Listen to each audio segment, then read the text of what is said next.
Cristina is a naval architect and engineer, but she's also the VP and Regional Manager of Southeast Asia, Pacific and India Maritime from DNV, where she has spent her career. Today, she will be joining us virtually, where she will share her thoughts on the what's and what's not to when entering a male-dominant environment and implementing a change of mindset. So please welcome Cristina.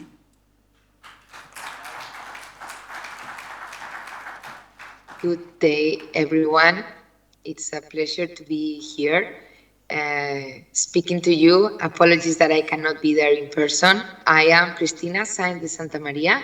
I'm a regional manager for Southeast Asia, Pacific, and India for DNV in Maritime. And yeah, it's a privilege actually to have the opportunity to share a little bit my views about being a female in a male-dominant industry. So I have been in the maritime industry for 18 years, and it is really a male-dominant industry, but I think I got a bit mentally prepared for that already from university when I was studying naval architecture, and there were a lot of male students. But I have to say that with its challenges, it has been really a great journey for me. I started in DNV right after university, and always it has been intimidating in the sense that the environments that you are in, be it in on board a vessel or in a shipyard or in a meeting room, is with other male colleagues or people around you. And that makes you stand out. And that is always a little bit intimidating, I think, especially if the less experience you have, right? But I've always tried to focus on that the fact that you stand out, it is a challenge, but it's also an opportunity because you do stand out. You are different, meaning that if you really want and try to contribute and add value, you can easily be more heard. So I would really, this has really served me well, and I would, encourage you to try it out and use that standing out as an opportunity for you in the environments that you might be in. Now, obviously, it's there might be situations, right, where you might feel more uncomfortable, and that you have heard. I have heard certainly diminishing comments about me, even these stereotypes, and oh yeah, she got promoted because she's the woman, right? They need to have it. I think you just need to move forward. And again, focus on adding value, because if you add value as an individual, forget about female or male, people would like to have you in their teams, whatever that is. If it's a leadership team or a project or a survey on board a vessel, right? So focus on adding value. For me, it has been really my guiding star in my career. But obviously, as I said, and I think that goes very linked to experience, to navigate this journey, you need self-confidence. And that you created throughout the years, and hopefully through the successes, also standing up from the failures or things that don't go that well, but having resilience, and having a goal, saying, hey, I want to have that position because I think I can contribute and I can help the company become better with my views and opinions. I think that's extremely important. So having a clear goal, it's key. And for that, obviously, you need to be given chances, and you need to be able to develop as a person and as a professional, right? So talent development and upskilling is really key, and that is not possible without leadership. The leaders, we all have a responsibility to see the people and to see the future leaders and future professionals and help them on their journey, because everyone needs to be seen. And I feel really lucky to, as I said, I've only worked with DNV in my professional career. And in these 18 years, I have been seen at several occasions, and they have given me opportunities. And that's why I'm here today. So I think as a global company, it's really inspiring to see how we have developed in terms of diversity. We have a global D&I culture, and I think we have increased in terms of female workforce 29.7%, and in terms of female leaders 20.7% compared to 2013 levels. So that's quite a lot, and there's still more to do, but it's a journey. And then maybe to finish up, I would like to a little bit of a call for action for every leader, every single one of us, to see the people, to give the opportunities to the people. Also see the diversity that we have promoted, because that hopefully will contribute and add value, and that will help us to reach the goal on whatever project or company you are. So with that, I wish you all a very successful session and day ahead. Thank you.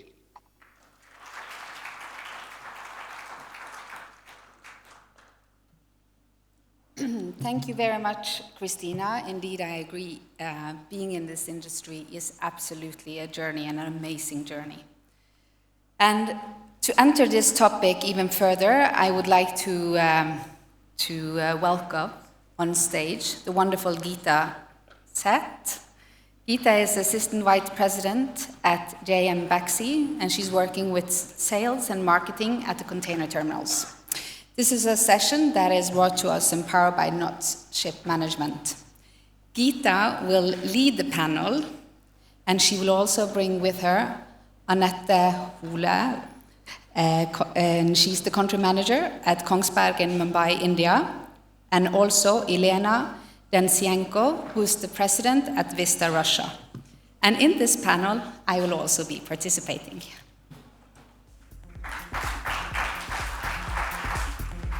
Good afternoon, ladies and gentlemen. I am Geetha Sheth. I work with JM Baxi in the Container Terminal Division. I look after sales and business development. I have over 20 years of work experience. I started with an airline, Jet Airways, which doesn't exist anymore.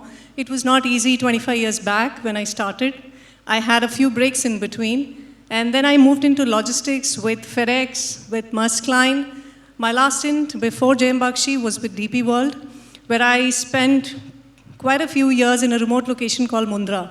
From that, I came to Mumbai because Mumbai is a land of opportunities. And I'm glad I did that because of that, I'm sitting here on this stage. I'm able to meet all you wonderful women and men and the ladies over here. So let us get into the discussion. Today's topic is entering a male-dominant environment and implementing a change mindset. Traditionally, logistics has been a male-dominated industry, but this trend is definitely changing in the last decade or so. I think all the women here speak for that. And with more and more women entering, with more and more colleges coming in, and some of them climbing the corporate ladder or becoming entrepreneurs and becoming role models for the younger generation. This change is well represented by our eminent panelists, Anette, Siv, and Dr. Ilona. They are inspiring leaders with varied expertise. They continue to scale new heights while driving the diversity mantra. Let's tap into their personal experiences and gain some insights. I have a few questions, whoever would like to take those questions. My first question is, what attracted you to the maritime industry? What was your initial impression with regard to the mindset of people in the industry when you started? Please. Hello. I personally, I was not really looking into the maritime industry. It was more that the company I was searching for was a technology company. So Kongsberg, we deliver technology for the ship industry, the shipbuilding industry. So first it was like looking at a tech company, high-tech company, and then I applied for a job, and I got it, and it was coincidentally into the maritime market. So that was like I grew into the maritime industry. And my first meeting with the industry was, it's quite conservative, male-dominated, and quickly I moved into sales and marketing, and I started to travel around the world looking at the shipyards, and most of the people I was traveling with was men. I think that I could say from 2007, when I started in the company, it's been a very big change. The mentality has changed a lot. So like from the first travels, I was together with my male colleagues, and I thought it was quite good when I went to bed, because then they could go to the bars that they didn't want me to go together with them. So that was like my first meeting with the maritime industry. Okay, great. Okay, so the first objection the men had is that they didn't want the women joining at the bar, but I think that has changed now. Do you agree? Wow. I agree, because of course none of my male colleagues are here, but then we have that kind of equality in my team at least. No, but in that respect, I think we all have different, ways into the industry. And I come from a very small island on the west coast of Norway, where all the guys, all my friends, basically had a job just lined out for them to be a captain and work on one of the vessels. And I wanted to do that as well, and I tried to, but it was too heavy, so I couldn't do it. So I had to find, a different path into it, a little, but so kind of ended up by heart and slightly also by coincidence. But I must say, as compared to Anette, I think I started a few years earlier than you. Looking back, I think maybe I was a little bit naive when I entered the industry, because I didn't accept that there was a difference and that it was a challenge to be a female in the industry. So when I started, I think I paved out that there was no difference between me and my colleagues who started in the company when I first started as well. So I dressed exactly the same as them. I didn't want to stand out. I had always my hair in a ponytail, very little makeup, and all of these things. And when we went out, I think we made a point of, maybe even doing more shots than the guys, and maybe also going to those bars, because you didn't want to be different. So it was actually only when I became a mother and I came back after maternity leave that my eyes got more open to the fact that there is a difference and it is not the same. And that's also, I would say, that my kind of journey and kind of battle to have more female in the workplace actually started, to see the importance of getting more girls into the industry. So that's my note on that, at least. Thank you, sir. Thank you. Dr. Ilona, would you like to answer the same, or can I ask you another question? Yeah. I think it's on. The mic is on. Oh. Yeah. Actually, when now it was mentioned about, the visit of the 7-year-old to IMO headquarters, it's remind me, I'm coming from the specialty which is lying in between two historically mainly male-dominated. It's medicine and maritime. So my absolutely hero when I was a child was a Thor Heyerdahl, because he visited Baku, the city I was born, and I was a fan of archaeology. And his team was built only from the males. And I would say, what is this? I will grow up, I will become a doctor, and I will build a new ship, and I will sail with Thor. And I was, absolutely sure, being a little girl, that it gonna happen. But when I was telling this to to my parents and to the friends, okay, who was taking the little girl seriously, especially when it was about the seafaring? And then I was just following my dream. I became a doctor, and To be frank, I came across the maritime medicine really accidentally. It was in '97 when the Norwegian embassy in Moscow was seeking for the doctor who will be able to make checkups for the Norwegian seafarers. And I flew to Oslo. It was '97 when the International Maritime Health Association was established. At that time, I had absolutely no clue what it's all about. But I remember the auditorium in '97. It was around 98% of males, doctor, and just a few ladies.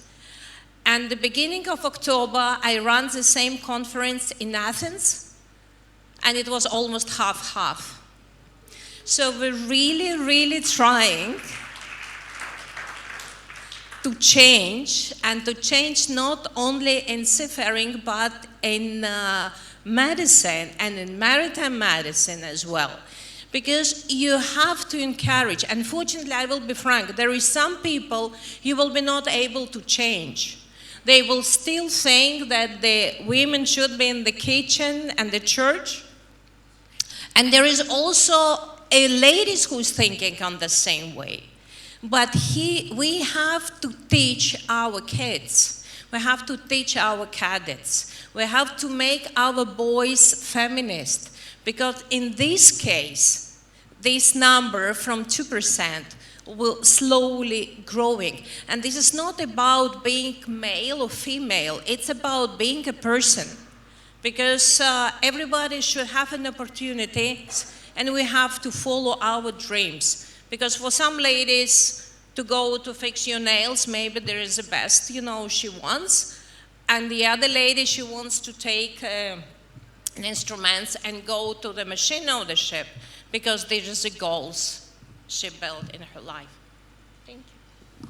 Thank you, thank you.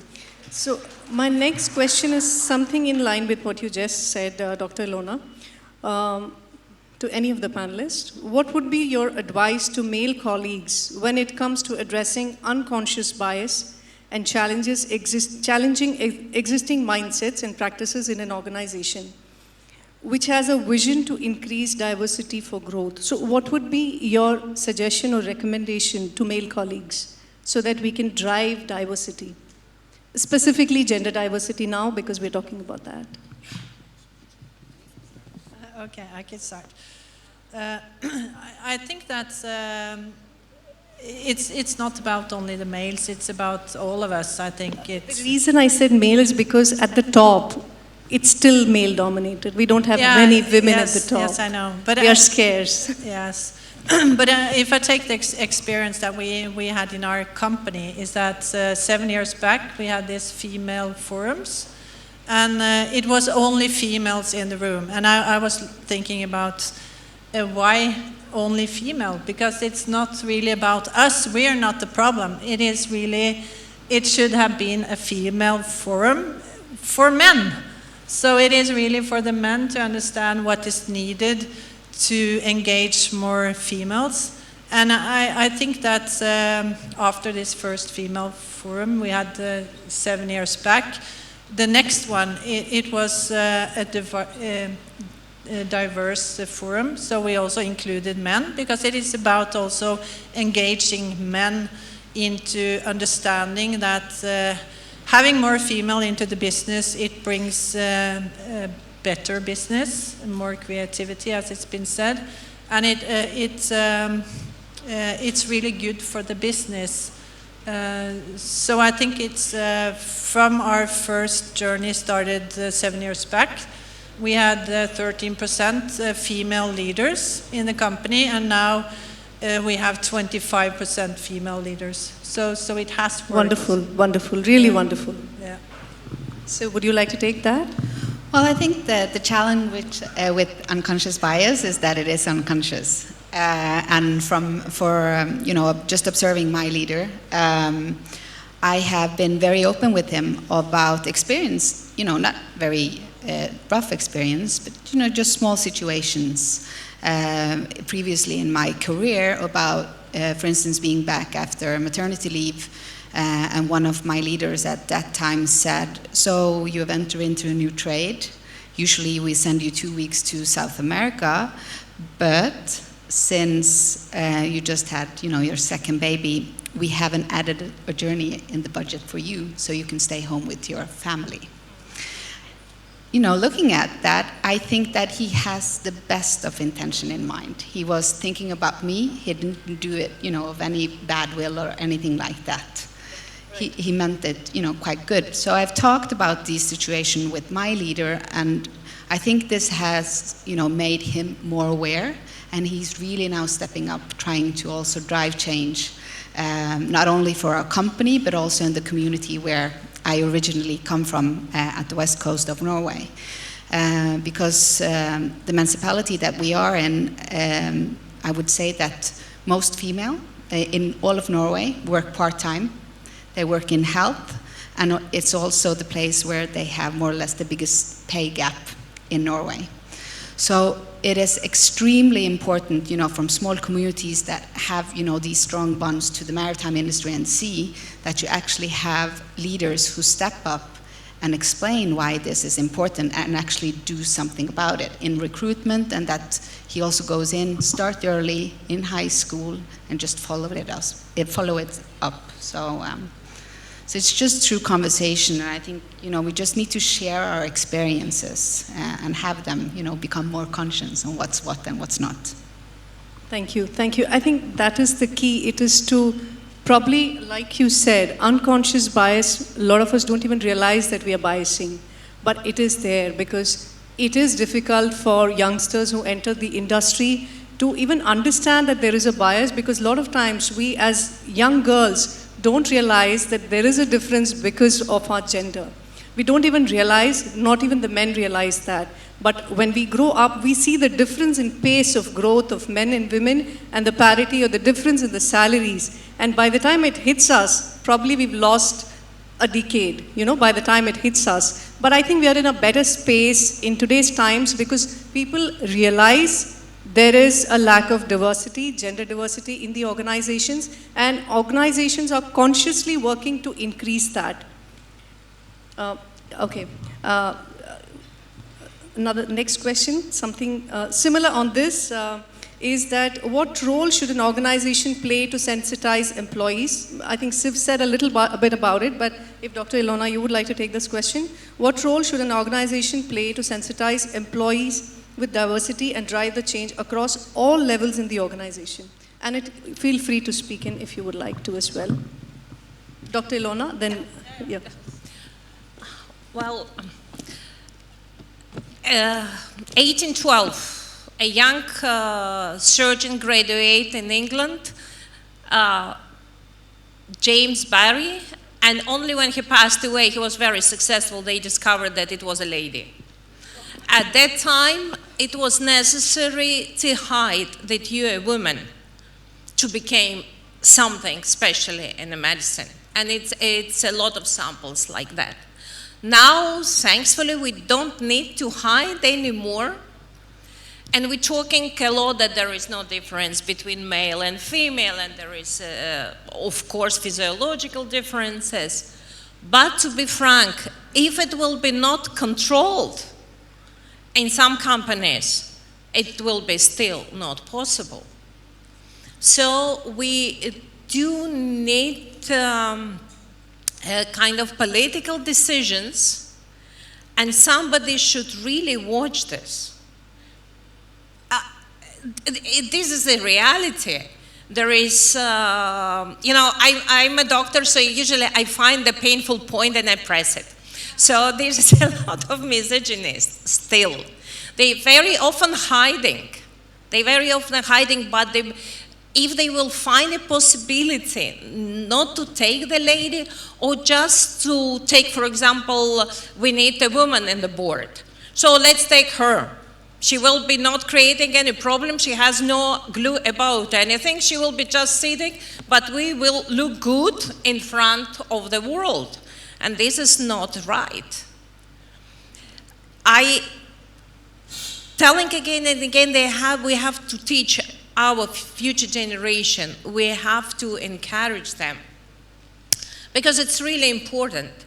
And about the physiology, there is some small things we most probably will never think about, like I came across a problem with the sanitary pads. And many shops, you know, the janitors, they refuse to clean it, especially in India and Sri Lanka and Pakistan, because, you know, it's kind of taboo. So we have to either change these persons and ask them, if you really want to work, you have to change your attitude. There is some other samples when it was no medical assistance to the seafarer, female seafarer, because we were afraid that she will take it as a sexual assault. Come on, the girl is half dead, she's lying with a broken spine. And she was lying until, you know, the professional team arrived. So we really have a long way to go. Understood, yeah. Anette, yes, please.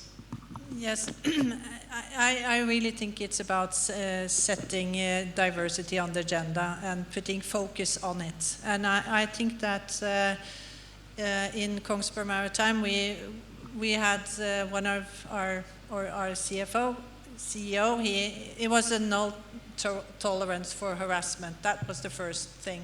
Because there was a culture that was not good, a good environment for women to be in. So it was to break down that culture.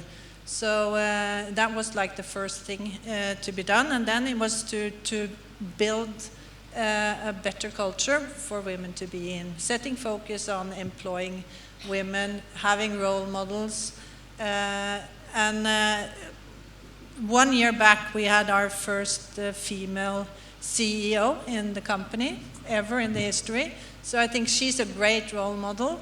And myself, I'm the second expat female heading a country outside of Norway.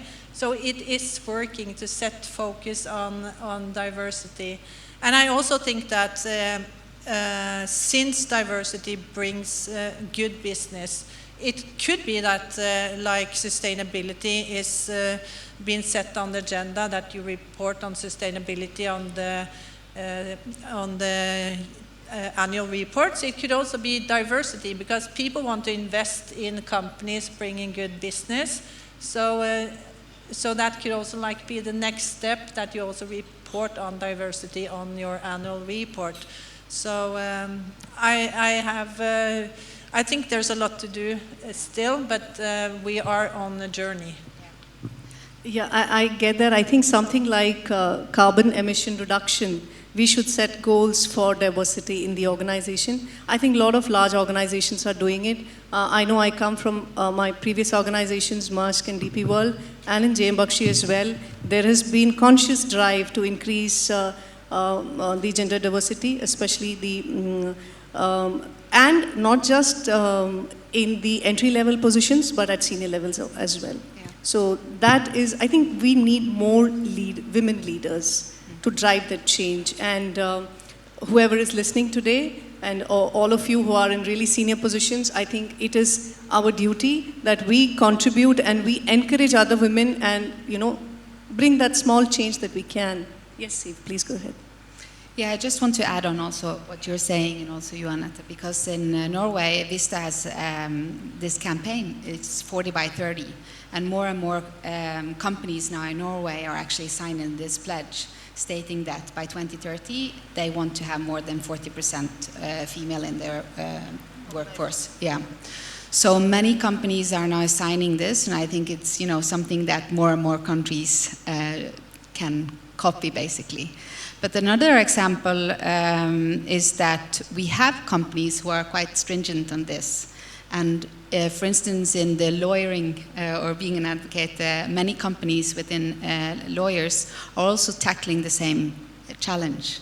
And one shipping company in Bergen that I know is actually saying that if they don't have a female partner, they will not use her. And Pia is nodding, so can I...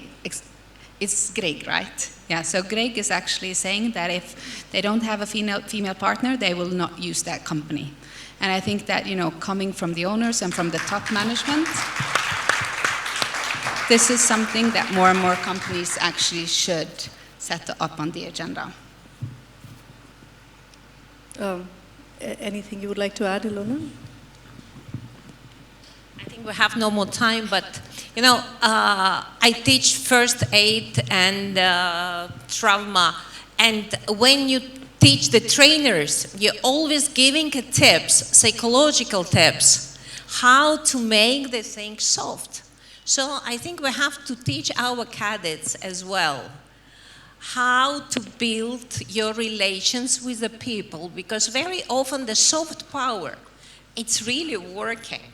So if you not just hit the wall, you have to break the ceilings, but softly. Thank you very much. Thank you.